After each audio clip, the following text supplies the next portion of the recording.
The women have a league. As far as I understand, it's mostly women without penises, but I leave that to you to figure it. Well, it's actually a little unclear because this Brittney Griner, a lot of people think she's a dude. But in any event, Brittney Griner is a black basketball player who some people think is a man. I don't know. I guess she's a woman. Let's just say she's a woman. Here's a chick, a black chick. Brittney Griner's a fine player, I suppose. We'll get to that in a minute. Things have taken a wild turn online. One short clip involving Brittney Griner has set off a chain reaction that spiraled into something far bigger than a post-game comment. Suddenly, people aren't just debating a bad call anymore. They're diving deep into years of speculation, old footage, and unverified rumors that have haunted her for a long time. At the center of all this is a resurfaced theory that questions not just Griner's attitude or performance on the court, but her very identity. For years, whispers online have claimed there's something she's not telling the public. With new footage emerging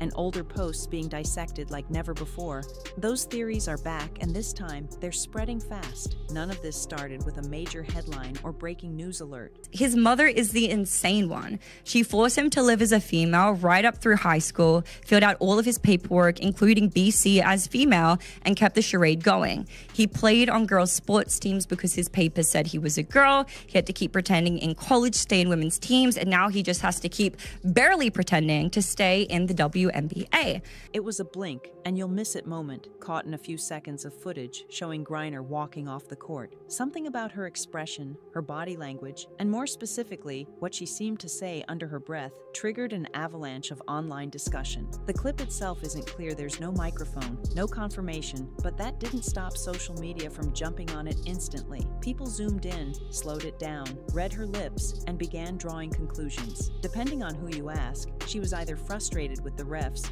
or said something very specific about rookie Caitlin Clark. And that's all it took. The internet lit up overnight. Suddenly, influencers were posting reaction videos. Old interviews were re-uploaded. Long-forgotten Instagram posts were being picked apart. Again, you have to take these things for a grain of salt, right? Again, allegedly. We're speaking allegedly here, guys. And this post got 2.3 million views and states that this is the truth about Brittney. Brittney is a weird case. He's a man, yes, that much is obvious, but not in the way that you think. He isn't trans. He's a straight cis male who was raised as a girl and given a girl's name by his parents. It wasn't about one game anymore. It became about Griner's whole past. There was even renewed interest in her time in Russian custody, with some alleging she was placed in a men's facility overseas, sparking yet another wave of speculation. A growing theory online suggests that Griner may have been born male and raised as female due to decisions made by her mother. That theory, while completely unverified, claims she never transitioned or underwent any medical procedures. Instead, it claims her original paperwork, like her birth certificate, was filled out as female and remained that way throughout her life. As a result, she played in girls' sports, eventually made it into college basketball, and rose to the WNBA. And this incident has, of course, gone viral online, but also sparked up some other skeletons in Brittney's closet that she probably wants to stay hidden. She is black, she is gay, and she is a woman. However, I do have some serious questions about that last one, which, again, we are going to circle back to. According to that line of thought, the only reason she remained in women's leagues was because of the documents from childhood. From there, everything allegedly snowballed, with Griner continuing the same identity as she moved into professional sports. The theory even insists that she dresses and lives as a man off the court, but stays in the WNBA simply due to legacy documentation. This theory is not new, but it's gained serious traction again, largely because of an old Instagram story that went viral once more. In that post, Griner appeared shirtless, and some viewers began questioning why the platform didn't flag the video for nudity. That sparked a new wave of debate. Was it not flagged because it didn't trigger female anatomy filters? In a way, I feel sorry for him because all of his success depends on him maintaining the lie he's lived with for his whole life. Of course, Russia gives zero shits and will treat him as the male he is. Maybe it'll be a refreshing change from him. And this is with, of course, reference to the fact that there was some speculation that Brittney Griner was actually put in a male prison.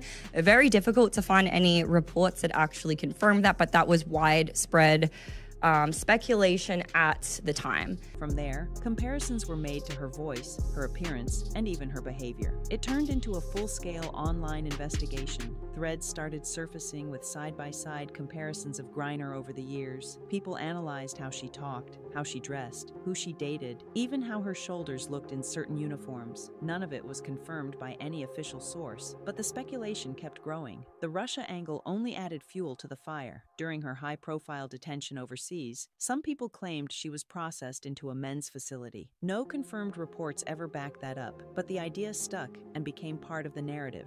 But in all other ways, he lives life as a man. He wears men's clothes, dates and married a woman, has masculine features, and takes masculine roles.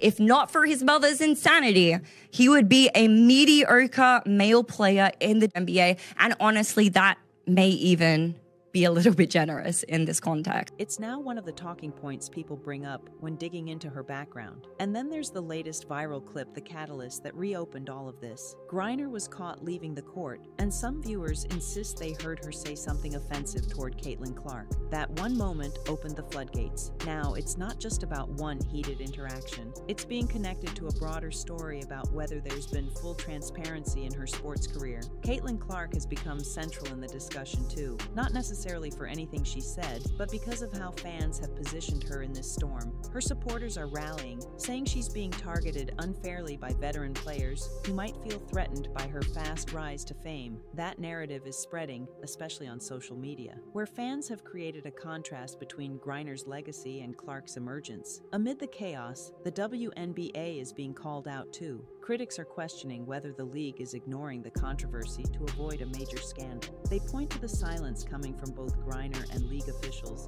as a strategic move to keep the situation from getting worse. But that silence has only made the online noise louder. There's talk of fairness, of rules, of what standards should be in place for participation in women's sports. People are arguing about eligibility, inclusion, and whether certain policies are being selectively enforced. The fact that the league just recently launched a major campaign promoting transparency and accountability makes this moment even more awkward. Some say the league should step in and issue a formal statement. Others believe it's all baseless speculation. Still, the pressure is building. Each day without clarification creates more space for online theories to grow. Every photo gets re-examined, every soundbite reanalyzed, every tweet dissected. The snowball isn't slowing down. There's a deep divide now between those who demand an inquiry and those who see it all as targeted hate masked as curiosity. People on both sides are loud, and both think they're justified. That's the nature of the internet echo chamber. One viral video becomes a national conversation. The biggest issue? Griner hasn't addressed any of it. No clarification, no denial, no comment. In a world where silence often gets interpreted as guilt,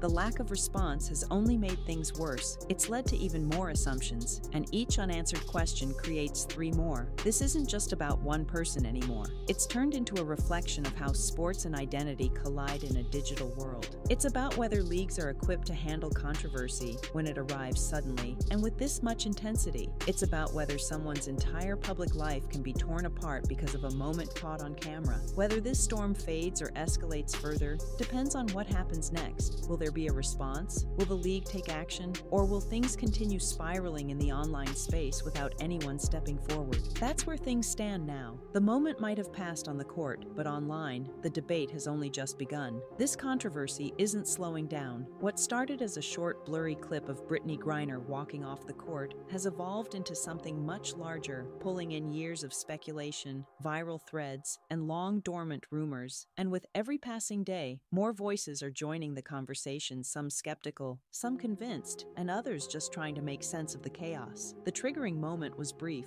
Griner had just fouled out of the game. As she left the court, someone with a phone camera caught her muttering something. No mic was on her, no official audio available. But that didn't stop viewers from jumping in to analyze. Lip readers, video editors, and amateur investigators all took their turns slowing the clip down, adjusting the audio, and drawing their own conclusions. 2 camps quickly formed. One insisted that what she said was a simple gripe about the officiating. The other believed she directed a very pointed comment at Caitlin Clark, the young star many now see as the face of the league. That belief spread like wildfire, and before long, the original clip had taken on a new life. it was no longer about the moment, it was about everything behind it. Old theories re-emerged, videos from years ago resurfaced, especially a post from Griner's Instagram that showed her shirtless. On its own, that might have been a footnote in her social media history, but once it reappeared in this current storm, it became the subject of new debate. Viewers asked why Instagram didn't flag it as nudity. That simple question sparked a wave of analysis, with people pointing to platform algorithms and suggesting the post hadn't triggered any warnings because it didn't match female anatomy filters. That one theory fueled others. Threads popped up all over the internet analyzing Griner's voice, facial structure, body type, and clothing choices. Some compared high school photos, others dissected interviews. A few even pulled up training footage, hoping to find something that would either confirm or debunk the rumors. None of this was based on hard evidence, just speculation. But speculation is often enough to go viral. One post in particular seemed to become the foundation for the revived conversation. It claimed that Brittney Griner was born male, but her mother wanted a daughter so badly that she had her paperwork filled out as female. From there, the theory went, Griner played in girls' sports, lived as a girl through high school, and eventually found her way into women's basketball without ever transitioning. According to this version of the story, she simply kept playing along because it had worked, and it kept working. It's important to point out that none of this has been verified. No medical records, no birth certificate, no first-hand accounts have surfaced. Still, the post gained traction and reached millions of people across platforms.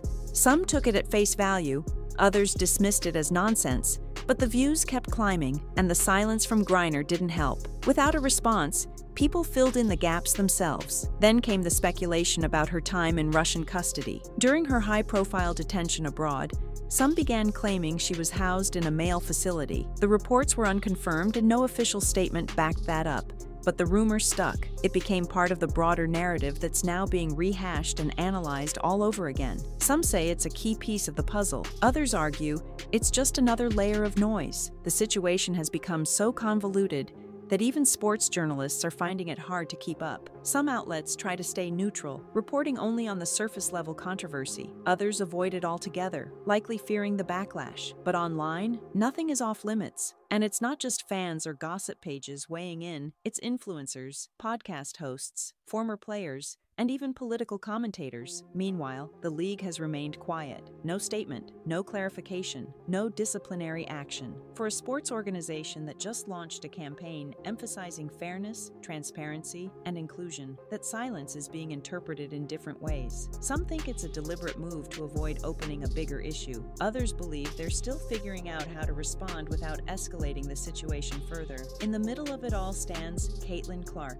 She hasn't publicly commented on the clip or the surrounding drama, but her fans are louder than ever. Many believe she's being targeted by veteran players who feel threatened by her presence. They say this isn't the first time she's been on the receiving end of aggressive behavior, and they argue that the league needs to step in not just for her, but for what she represents as a new face in women's basketball. Clark's rise has been meteoric. She's brought in a new wave of attention to the WNBA, drawn national headlines, and helped increase viewership. But with that attention comes pressure, and now, controversy. Her supporters see her as a breath of fresh air. Her critics view her as overhyped. And in this latest moment, those two perspectives are clashing head-on. For now, everything remains in limbo. Griner hasn't responded. The league hasn't issued a statement. The video remains unclear. But that hasn't stopped the momentum. New theories keep emerging. More old footage keeps getting pulled. More voices join the debate every day. And each hour without resolution makes the speculation feel even more like the main storyline. The deeper this goes, the more questions are being asked about sports governance. Should there be stricter identity policies in women's leagues? What kind of documentation is acceptable? How should leagues handle situations where rumors spiral out of control, but no official evidence is presented? These are the questions now circulating in forums, group chats, and even sports panels. Some argue this is nothing more than online hysteria, fueled by misinterpretation and clickbait. Others insist that if there's even a hint of truth to the claims, it demands an investigation. The divide is sharp, and the silence from those at the center of it is only making that divide grow wider. What's clear is that this story has left the confines of the game. It's not about one technical foul or one frustrated moment anymore. It's about identity, policy, trust, and public perception. It's about about what happens when athletes become the subject of a global conversation they never agreed to have. And it's about the consequences of remaining silent while the internet decides the narrative for you. Until someone directly involved decides to speak, the questions will keep piling up, the video will keep circulating, the theories will keep growing, and the people watching, whether fans, critics, or curious bystanders, will continue forming opinions based on what they see, not what they know.